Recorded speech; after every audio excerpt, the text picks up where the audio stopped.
It's over. Thank Godzilla, it's over. You mean thank Godzuki? No, Godzuki did nothing. Fair enough. I was hoping Godzuki would come into play as something useful or start showing signs of becoming a full-fledged Godzilla, but no. No. Not at all. Continued to be worthless. I mean, he was the backup Godzilla button. Yep. And I think that was it. Yep. He could occasionally carry things and displayed some amounts of strength. He picked up a bamboo cage. Yes, he did. In the Golden Guardians. The first episode of this roundup. Yeah, I kind of want to speed through these so we can actually do a proper full wrap up. I mean, it's not going to take that long. We can. So, the Golden Guardians, there's a man who prays to the sun. Yes, just constantly hands in the air. There's a giant gemerald.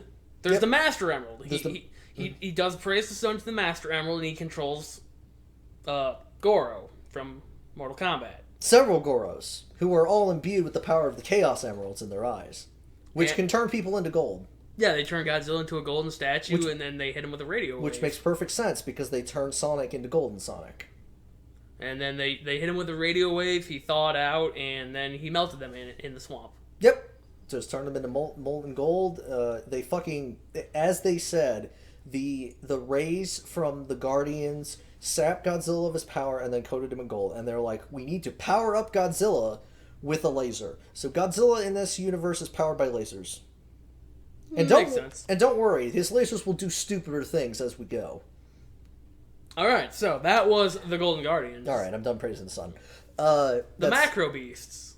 Yeah, so... It was basically Valley of the Giants, but with sea life instead of bugs. Yep. Enough said. We got some absolutely hilarious. We got a fight with a. Excuse me, that was gross. We got a fight with a stingray that shot electricity out of its tail. Yeah, and it could fly. And he made bird noises. It was great. He punched the shit out of it, and then flung it like a fucking hammer throw.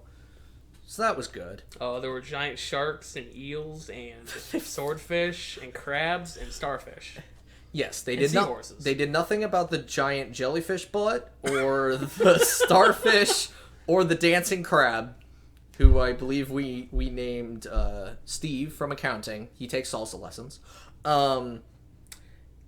But they did hilariously cattle prod the seahorses and other marine animals. Just except for the eels. The eels didn't like that. Oh, the eels didn't take their shit and shorted them out. And then Godzilla shorted them out. With laser beams. Because his laser beams are whatever they need to be. Yeah. They corralled them into a coral reef, and then they dropped a big old iceberg on them, because apparently cold water is what shrinks things. Well, after they eat the superfruit of avocado juice. Yeah, the purple juice coming out of a volcano. We watched a fish munch on it. It was weird. Cool. Pacific Peril. So, the entire Pacific Ring is erupting. All of it. Everywhere. Japan, California, Alaska, mountains, islands, anything. No, everything. Fucking dormant volcanoes erupting, which makes no sense. And new ones. Yes. So, the Calico goes out to somehow solve the problem and runs into a new island. The seafloor just sprouts a boner. Well, the island was there for 10 years. It was the newest island. I thought that was in Macro Beach. I don't know anymore. Yeah, I don't know either. Either way, whatever. Because the Calico gets stuck on a pillar of obsidian. You're right. So, and then they go into the volcano, first with a sub, and then when they get stranded on it, the Pete and the captain and Godzuki go in too, and then they encounter the lava beasts. The salamanders. Yeah, they breathe fire because they eat lava. They're basically the the electric beast? Pretty much, but with fire. Yeah, they were red instead of blue. Crazy. So they try fighting them. quote unquote. Godzuki just distracts them, gets his butt smoked, and likes He's into it. Oh, he likes it way too much. And then they figure out that the entire cause of the problem is that there is a rocket wedged between the continental plates. Yeah. So, there is a man-made rocket wedged between two entire tectonic plates, and this somehow stops them. I mean, there's also a fire lizard inside it. That doesn't... The continental plates would crush that rocket in no time. This is a very solid rocket. Godzilla picks it up and shoves it through the ceiling. Oh, yeah, no, that's true. Also, it vibrates, and it's really gross. It's really awkward, and Godzilla grabs it, and we're like, please don't. There were many moments where we're just like, brazzers. Yeah, so it pops out on the seafloor, and they're like, we're stuck! And they're like, why don't we just, like, release the nose cone? The top of the rocket, and then they fire that up, and then they're all excited because they got out, and then Godzilla's fist comes out of the water and is like, here's your Godzuki. And then Godzilla goes back underwater, comes back through the seafloor. Oh, we forgot to mention, Godzilla fought the Earth. Yeah, he fought some tectonic plates. It was great. It was amazing. He was just holding them there. Punching at it. It was dumb. So, after getting out, he decides to go back under the seafloor and come out through the volcano. I don't know why. He wanted to be the Firebird. Clearly. And that callback 24 episodes in the making. Yes. So, that was Pacific Peril. And then we move on to possibly it wasn't that funny, but it was probably the most classic Godzilla any of these episodes has ever been. The Island of Doom. Yes. So but it's not the Doom... It's not the League of Doom's island, it's Cobra Command's island. Yes, Cobra is canon. Cobra, it might as well be from G.I. Joe, is canon to Godzilla Power Hour. Yeah. So, there's just this island where they're refining nuclear material, and it's filled with guns. And they try to blow up Godzilla with everything. Godzilla's not having any of it. Oh yeah, no, he just shrugs it all off, starts smashing everything, melts things. It's just a Godzilla movie condensed into 22 minutes. Yeah, I think you said it was basically Ebra. It was basically, the entire thing was basically Ebra without Ebra. And the bird. Condor. I still think that the fight with the manta ray makes up for that. Fair enough. So, finally, that moves us to the last one, which is the deadly asteroid. So, we open with men dog sledding, and a UFO appears, and then we smash cut to I don't know what the fuck. I don't know if it was the episode itself or if it's just the way this one got uploaded. Yeah, but it's. I mean, it's 2 minutes shorter. Well, it's about a minute shorter than every other episode, and it felt like a couple transitions were just gone. Yeah, but regardless. It turns out the spaceship was ice people. Yes. So Jack Frost is summoning his home planet to the Earth. It's a meteor the size of the moon. No, it was a little bit smaller than the moon. It passed behind the moon. Yeah, no, you're right. I guess it was a little bit smaller. But technically speaking, compared to the Earth there, it's bigger than the moon. Yeah.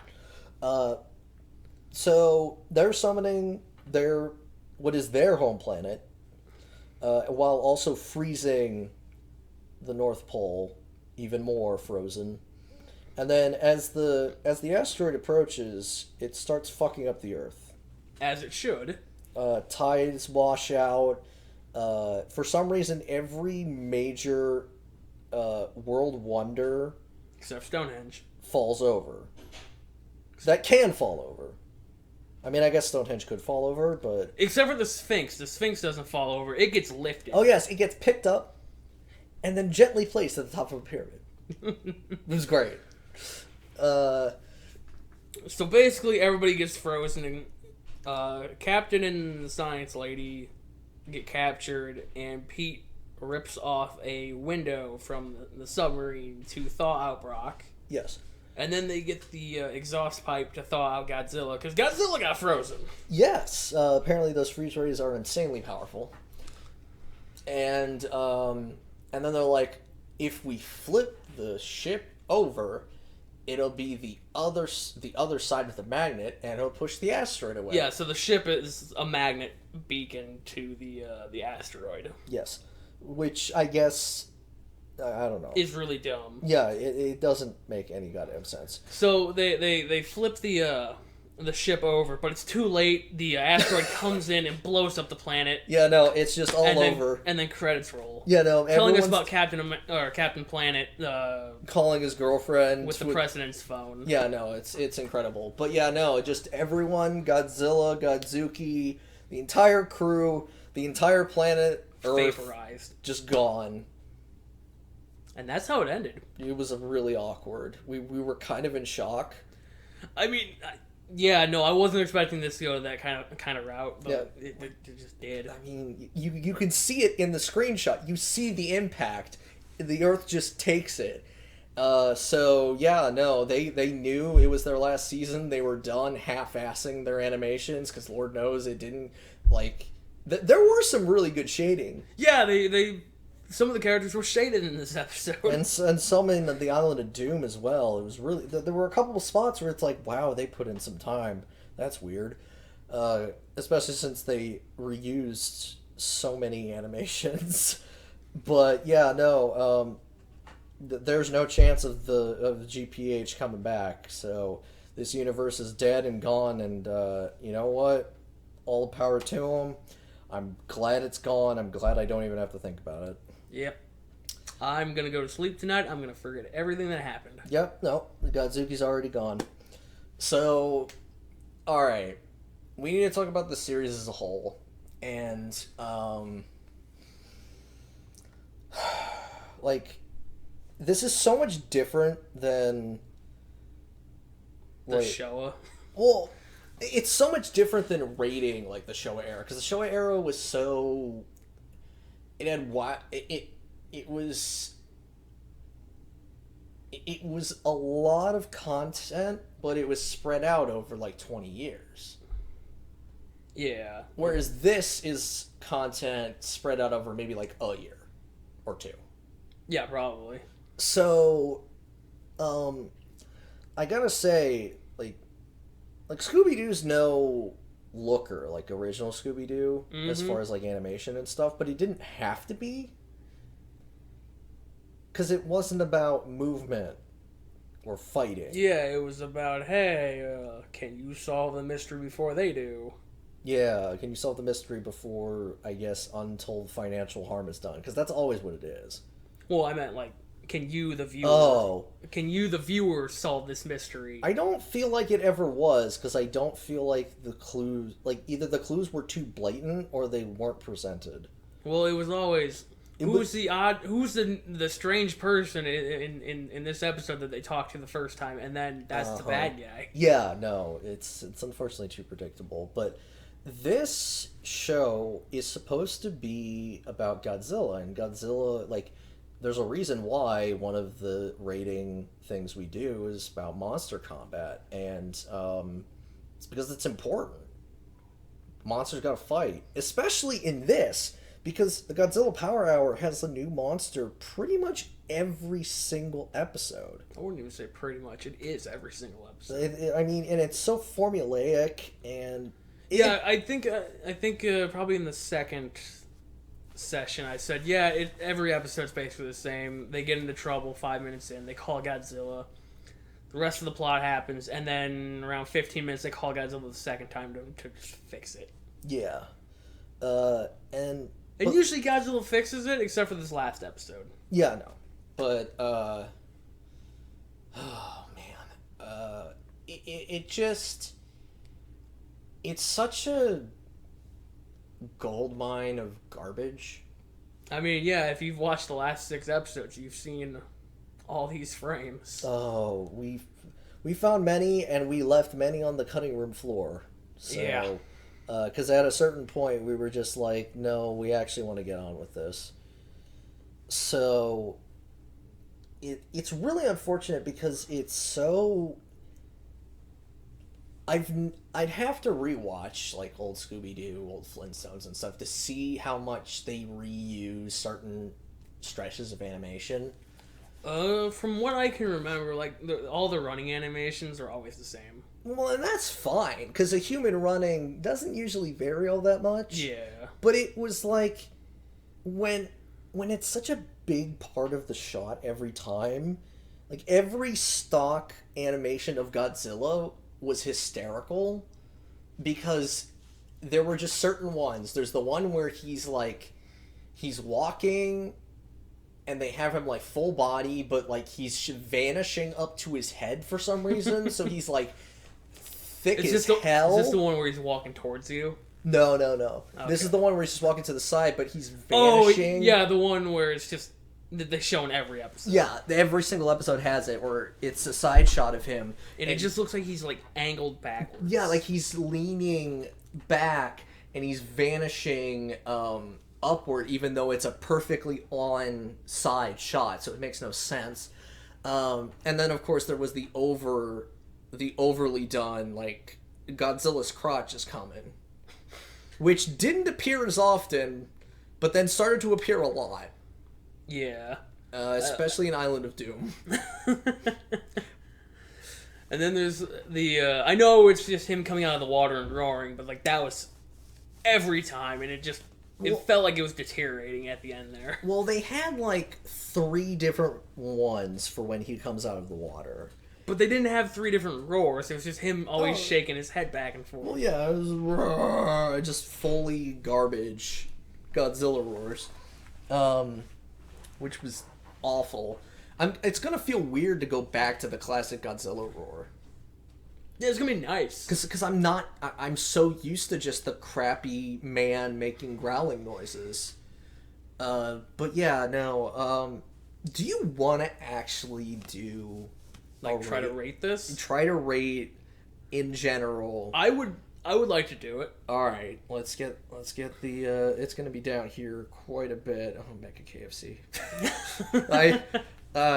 I made the thumbnail for the Revenge of Colonel Sanders. So, and I thank you for that. It was a very nice thumbnail. It was very fun for me to make, to be honest. Okay. Godzilla ratings. So, drink butts. That's nice. Yes, good. Godzilla Power Hour, Godzuki Prime.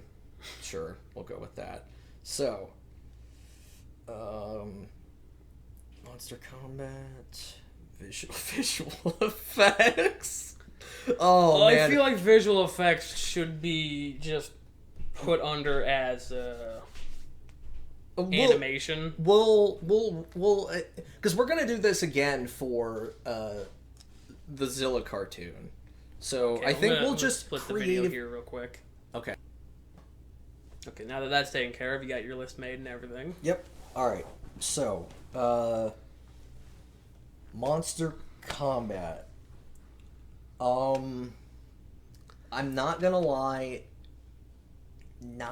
It felt like watching Showa because the feats presented weren't that interesting. Yeah, I mean, like, I can't think of anything that was particularly impressive. There was one fight that was going places that I can remember where, like, throws were being utilized. Was that the moon load? No. I mean, because there was 2 throws in the moon load. Yes, but no. There was a different one where they were... Oh, Lord. There's so many freaking episodes. But, no, like, that's how bad it is like, there's so much of it that I can't remember, but... Well, it's 26 episodes and probably 2 to 3 fights per episode. Yeah. I don't know, I feel like the overwhelming majority of it was mostly stuff that could have just been cut. It was pretty freaking subpar. Like, aside from him punching the the manta ray, which is and something swinging it around. I mean, the swinging around wasn't that great. It was just kind of goofy. The punching was hilarious because you were like, he's gonna punch that fucking ray, and I was like, no, they're not gonna do that. And then and there's one point where it came in to zap him, and then he just wound up his fist and fucking hammer armed it. Or no, he actually fucking punched it. Or did he? No, he brought his hand down. Yeah, he hammer fisted it, but it was hysterical. And it went flying in the wrong direction for that. But regardless, honestly, I give it like a 3. I don't feel like any fights impressed me. Yeah, I'd say 3 is probably fair. Okay. Because, I mean, a lot of the times, the thing that solved it wasn't the fight. It was just, we moved the monster somewhere else. And, we moved the mud beast through the water. And it melted.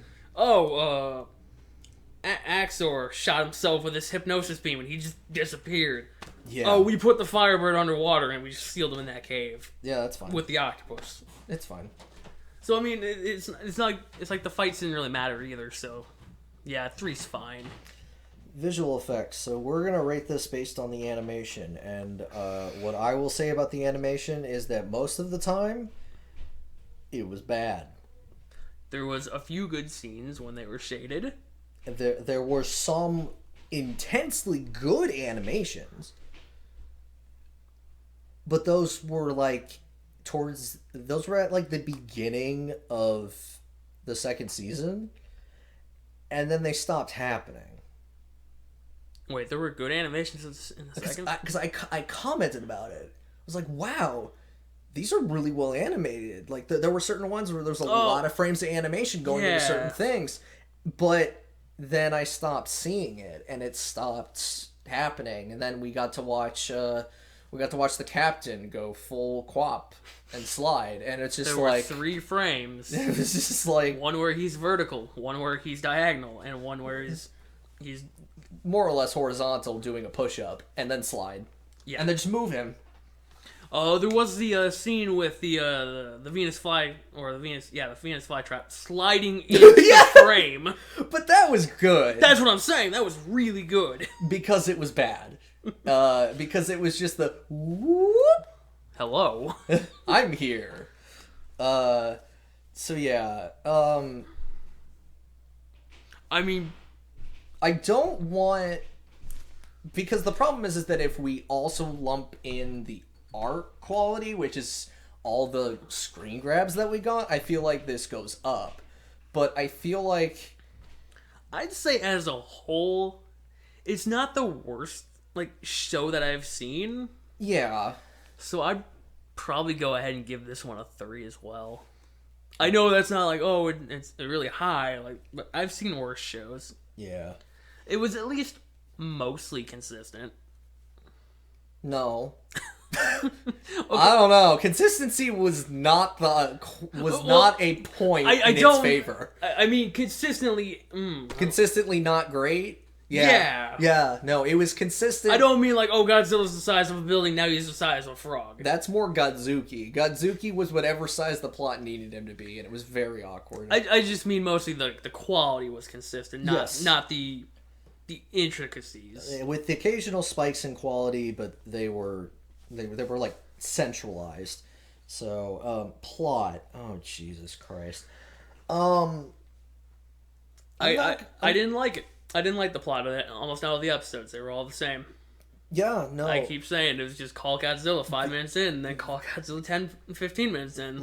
If we were rating the plot of individual episodes, the Island of Doom would get a decent one, just because it was actually interesting to watch. Yeah. That was honestly, the Island of Doom was the only one where I was seriously enjoying what was happening on screen.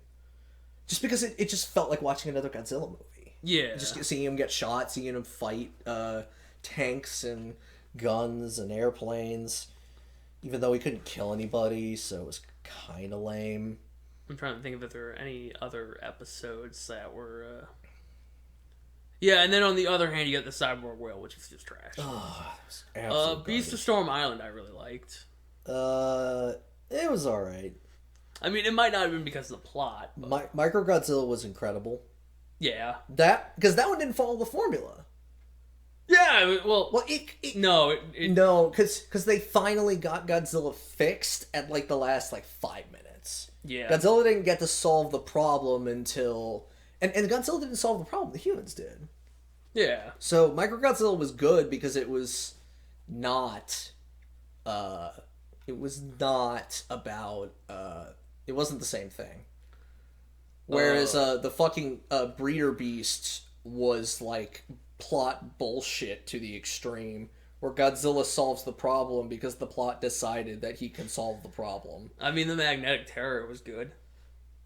Was it? Oh, yeah, no, alright, yeah, the magnetic terror was hysterical, because Godzilla also didn't solve that problem. Yeah, they're just like, The humans figured out what they needed to do, and they got him there.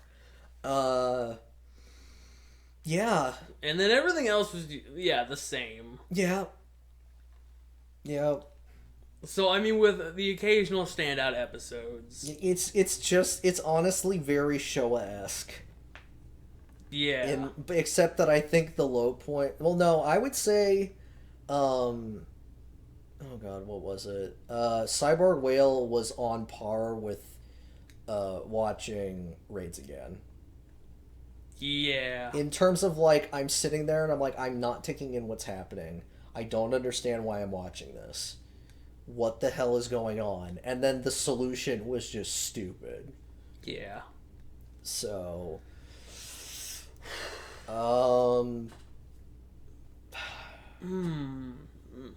Let's see. How mean were we to Raids Again for plot? That was a 2. I would say on average, this managed slightly better than Raids Again in terms of plot.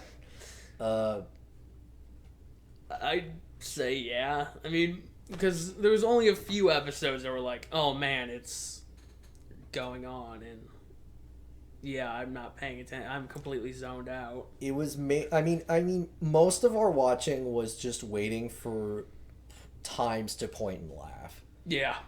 Which is oddly slightly different than our experience watching main Godzilla movies. Slightly. So... I'd say on average it was, probably better than Raids Again, so 3. 3 again? 3 again, alright. Okay, the acting. So... Oh, Pete was terrible. Pete was god-awful, and so was Godzuki. Pete was the worst because he had no indoor voice. He was always shouting. All the time, just yelling. But he was a child. He sounded like a child. Instead of a female trying to be a child. He was a child. But, like, the captain was good. Brock was good. Well, okay. The captain was good. I feel like Brock was fine. Like, the only times I was like, I wish he would stop talking is when he'd do his Godzuki. And that was obviously them playing that up for laughs. Yeah, which was usually... those were never funny. No, because it was always at the end. It was like, oh, we gotta do one final joke. Well, yeah, but even when he was just doing weird antics, it was like, this isn't funny. Yeah. Godzuki, the only parts that... Oh, I'm not saying Godzuki was good. Godzuki was bad. No, Godzuki was god-awful. Lady Scientist Lady didn't have a... She was fine. Yeah, she didn't have any, like, positives or negatives. She was there. So maybe 4? 4 or 5, somewhere in there. I'll let you decide this one. I've decided, like, the last 3. I'll give it a 5. So we're at 3, 6, 9, 13. Actually, you know what? I'll give it a 4. That way it's a 12, because I know there is a special mention. Yeah? The most magical face of this entire series. The one who gave us new evolutions of a human face. If you've been paying attention, there has been a lot of this character's face in shots that are just dumb. Because apparently they just didn't care. And that is Pete. And sometimes his head just disappears. Oh, his head disappearing was like the greatest act he ever performed. He was just gone, decapitated. It was great. It was amazing. To be perfectly honest, I don't even know how many points I want to give that. Well, considering we had to stop ourselves from just making entire videos based on his faces, I'd wager probably a 3 or a 4.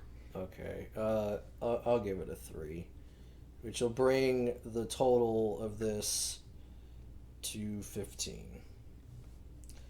I would say that's reasonable. That's reasonable, because honestly, it really stopped being fun after the second episode. Yeah, I hear No, that. no, not after the second episode, after the second session, which granted the second session was a long one. Yeah. It was longer than this one, because we did 13. It was the same length as this one. Yeah. Yeah, because we did 4 the first night, and then another 9. Yeah. Thank God we didn't do all the next 13 in one session. I think we would have died. Probably, because I am sick of looking at this show. Yeah. And I know I've been the one going, oh no, we gotta watch the whole thing. Yeah, well, I mean... We got some moments out of it. We got a lot of moments out of it. I've gotten multiple profile pictures out of it, so I can't say I'm all that upset about it. But, yeah, thank goodness it's over. Okay, so if we're getting ready to close out here, this is kind of what I want to start doing after we finish certain segments of Godzilla. Okay. Do you think Showa era Godzilla could take Power Hour Godzilla? Who is the stronger Godzilla there? Because Power Hour Godzilla's got the height advantage. He's twice the size. Oh, God, you're right. Because he's 30 stories tall. Yeah, which is, like 300 feet. And that roughly comes out to like 900 meters. 90 meters or so. 90 meters versus about 50 for... But, I feel like Showa Godzilla has taken more of a beating from... Sure. He's beaten more impressive foes. 100%, and has more impressive powers. But, also... Power Hour Godzilla has got more combat experience. Although he usually has to be told, hey, this is what you gotta do to beat this guy. Yeah, he has help from a bunch of intelligent human beings, whereas Showa Godzilla kind of just has to figure things out on the fly. The only time he was helped by humans was in Terror Mechagodzilla. So, the problem is that it's fire breath. Yeah. So I think GPH Godzilla in the breath department is screwed. Because but what about the laser eyes? That's the problem, is that the laser eyes are bullshit and they can cancel out radiation. We forgot to mention that in the Island of Doom. He throws a nuclear reactor into the water and then uses his laser eyes to diffuse the radiation or some shit so he doesn't pollute the water. So, in a way, GPH Godzilla has the ultimate anti-Godzilla weapon. It would, at the very least, drain Showa-era Godzilla of the ability to use this atomic breath. Yeah. So... And then it just comes down to raw power. Which, I mean... I feel like Power Hour Godzilla might have more in that department. Yeah, he's so much bigger. Just on the size department alone. So, as sad as it is, Power Hour Godzilla would probably take it. As long as he got the laser eyes going, which probably wouldn't be very hard. Yeah, I mean, he just does it. I mean, unless... Yeah, no, because... Yeah, no, it would be... Okay, so our Godzilla tier list now is Power Hour Godzilla, followed by Showa Godzilla. But the real problem is that Showa Godzilla is so variable. Oh, and Power Hour Godzilla isn't? Like, he can change sizes when he needs to. I mean, you're not... Sometimes people are big in his hand. He punched a landmine. Oh, you mean a water mine? Whatever. Yeah, you're right. A water mine. Yeah. Or you guys don't get to see the punch. You guys get to see the poke, which is hysterical. He takes that explosion like a champ. Yeah, it just blows up in his face, and he's like, whatever. Yeah, no. What? I don't know. It very much establishes his toughness for when he fights all the military stuff, which is cool. And I didn't even pick up on it, but it created a continuity, so that was nice. So, oh, it's not just he's punching one water mine. He's scooped up all of them. And like a dozen or more water mines, and just boom, crushes them. They explode in his hand. He's like, "That was dumb. I'm leaving." And then there's also the episode in the Ghost Ship where he takes a torpedo specifically designed to destroy the Dreadnought. And it just knocks him unconscious. Yeah, he just falls over. And then he wakes up and he's fine. It's great. And then explosions underwater are way worse because the pressure wave is so much stronger. So yeah, the GPH Godzilla is just all right. Yeah, just he just takes it. It's over. That's real unfortunate, honestly. It really is, and I kind of hate it, and I hope Heisei gives me something better. Well, we'll find out in like a while. Yeah. All right. See you guys. See you guys later.